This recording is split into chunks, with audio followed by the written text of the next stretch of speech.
When I first came, the church was celebrating its history on an annual Sunday in the fall. It was called Homecoming Sunday. The church had a rich history. It had been here over 50 years. And after thinking about it, we decided as leaders in the church to call it Legacy Sunday instead of just simply Homecoming Sunday.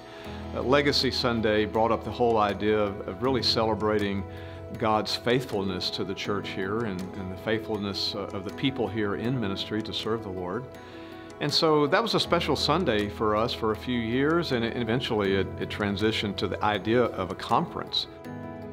One of the things I really look forward to each year with the Legacy Conference are the relationships that we're building with these speakers who come in.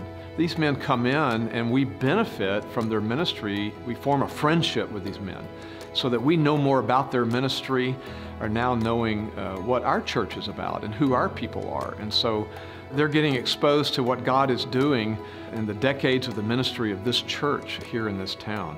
Something the Lord has really developed here at Twin City is that it is a singing church, and I so appreciate that there is a vibrancy in the singing. But when you come together with a conference like this, you see that even more, that there's a sense of excitement.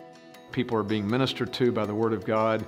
It reminds me of the significance of what it says in Ephesians chapter 5, that we sing to one another, we minister to one another, we teach one another, instruct one another with singing songs and hymns and spiritual songs.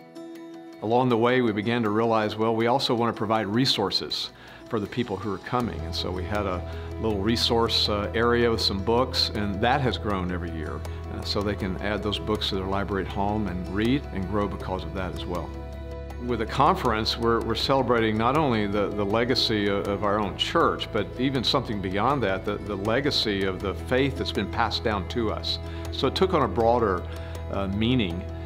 And we began to realize, the great doctrines that have been handed to us, the centuries of faithfulness from other great men of God who they've given us a baton, so to speak, to carry on the work of the ministry.